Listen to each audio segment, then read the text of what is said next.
In the early history of Marxism, thinkers like Karl Kautsky, Georgy Plekhanov, and pre-1914 Lenin talked of dialectics primarily as thinking in terms of processes, change, and the different perspectives within them.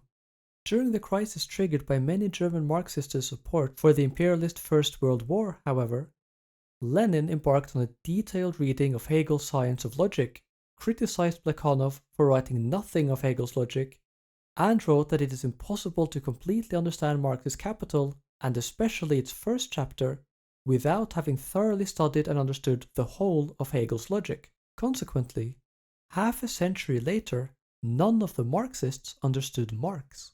They had, Lenin found, neglected the dialectical core of Marx's thought, now writing that dialectics can be defined as the doctrine of the unity of opposites. Let's explore what they'd been missing. In the previous episode of this series, we saw that according to Marx, things interact with each other, that through their interactions they generate the larger totalities they are part of. Through these interactions, we shape the totalities we're part of, and we are shaped by them in turn. Our friendships, relationships, and organizations are made up of human beings interacting. They grow and change as we act in ways that maintain and further develop them, and as we play our roles within them, they affect us in turn, shaping how we develop our capacities, our needs, wants, and interests, and our perspectives and ideas. To understand what interactive things are like, we need to understand the patterns of interaction, or the relations, that they are made up of.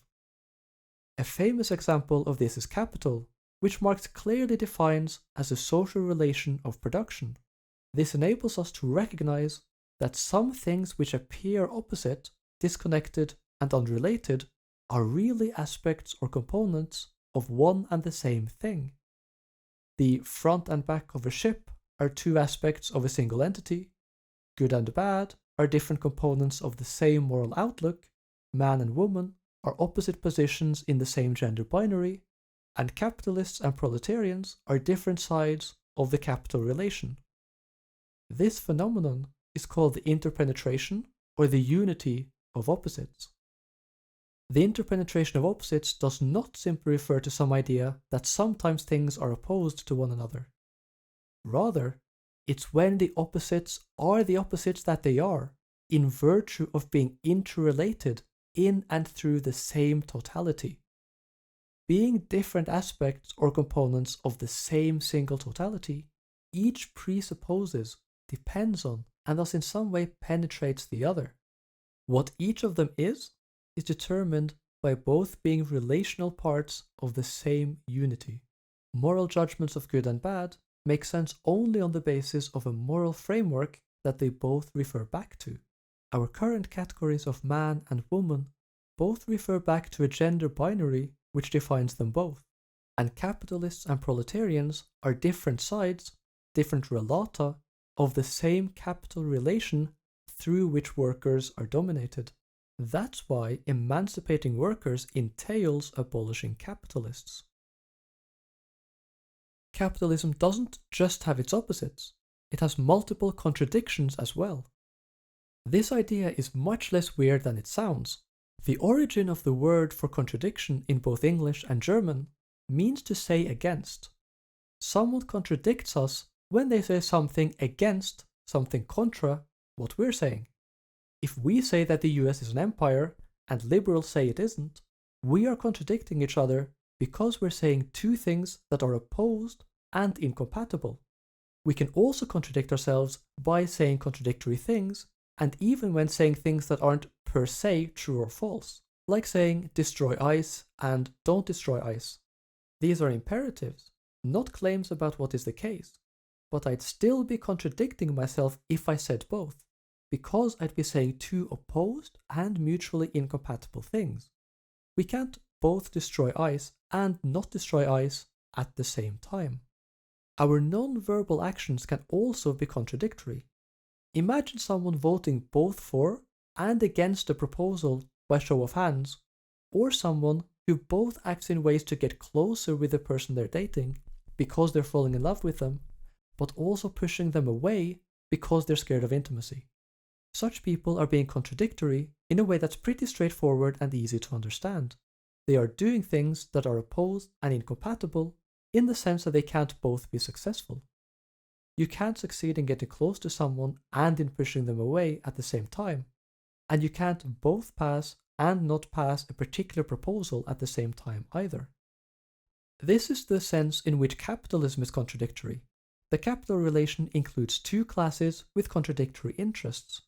Workers with an interest in improving wages and conditions, including achieving their freedom through collective self-emancipation and the communism this implies, and capitalists with an interest in maximizing profits at the cost of wages and conditions, including preventing communist transition and preserving the capitalism that ensures their positions of power, wealth, and privilege. Here we have a single, relationally defined thing, the capital relation capitalism, which involves two interrelated processes, working and capitalist class struggles, which push in opposed and incompatible directions. One tends and struggles towards replacing capitalism through communism, and the other towards preserving capitalism and obstructing communism. This is a contradiction not simply because there are things that oppose each other. Rather, it's because there's a single totality that generates two expressions or processes that are opposed and incompatible, in the sense that the completion of one rules out the completion of the other. If someone says destroy ice and don't destroy ice, that person is being contradictory because there's a single totality, in this case a person, generating two expressions or processes which are opposed and incompatible. Capitalism gives rise to two expressions or processes that are opposed and incompatible in the same way. The root of the contradiction between labor and capital is capital itself, and it's their failure to grasp this that means liberal attempts at resolving it always fail. Solving this contradiction requires a qualitative change from one society to another. Here people might worry, how is it possible to change such a powerful and all-pervasive social relation, stepping from capitalism to communism in one fell swoop? First, we must understand that despite making a number of claims about what communist society will be like, Marx and Engels don't see communism as a point to reach, but as the real movement which abolishes the present state of things. We can make sense of this when we recall how Marx thinks in terms of processes and relations. Just like carving a tree into a canoe is destruction for the tree, but creation and development to the canoe, communist revolution is destruction for capitalism, but creation and development for communism. They are two perspectives, 2 points of view, on the same single process, the process of working class self-emancipation that realizes universal human emancipation. This is why for Marx, there are no static steps from or between capitalism and communism, only different phases of the process of communism itself. To see what this process looks like for Marx, we need to understand what's called the transformation of quantity into quality. This refers to the idea that changes in the amount or degree of something can eventually reach a certain internal threshold that triggers a transformation in the nature of the thing itself, changing its internal structure and the powers that emerge from it. Keep adding heat to a body of liquid water, and eventually it will turn into steam. Add new atoms to a molecule, and you get a new molecule. And with a certain amount of time passed, food eaten, etc., a caterpillar will grow and transform into a butterfly. For Marx, the transition from capitalism to communism will similarly involve processes of quantitative changes, like capital concentrating and growing working class organizing, that finally tips over into a revolutionary process that reshapes society as a whole, a qualitative change from one set of social relations to another. A transformation of quantity into quality isn't just one thing changing into another.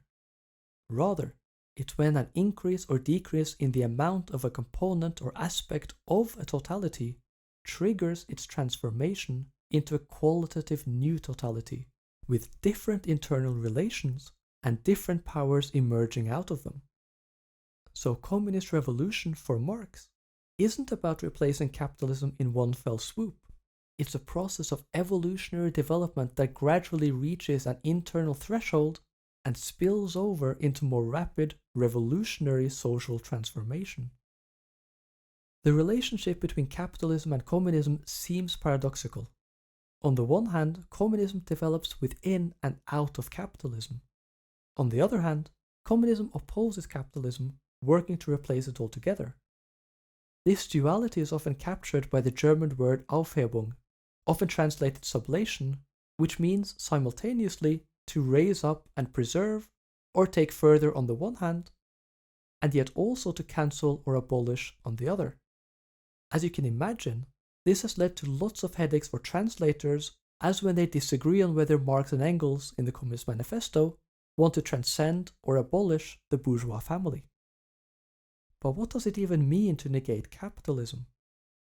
In Volume 1 of Capital, Marx writes about how, first, capitalist appropriation negates capitalist private property by concentrating it on fewer and fewer hands, replacing the private property of hundreds of little businesses with the monopolizing behemoths we see today. Hi Google. This process itself develops the forces of production and the working class struggle that transforms society, thus producing its own negation, the negation of the negation, which does not re-establish private property, but it does indeed establish individual property on the basis of the achievements of the capitalist era, namely cooperation and the possession in common of the land and the means of production produced by labor itself. This isn't simply cancelling or removing something, nor is it just a mix of replacing some things while preserving others. Rather, it's a process of self-transcendence that develops from the structure that makes, in this case capitalism, what it is. Capitalist social relations defines its forms of property and generate the capital accumulation processes that take property away from small businesses over time.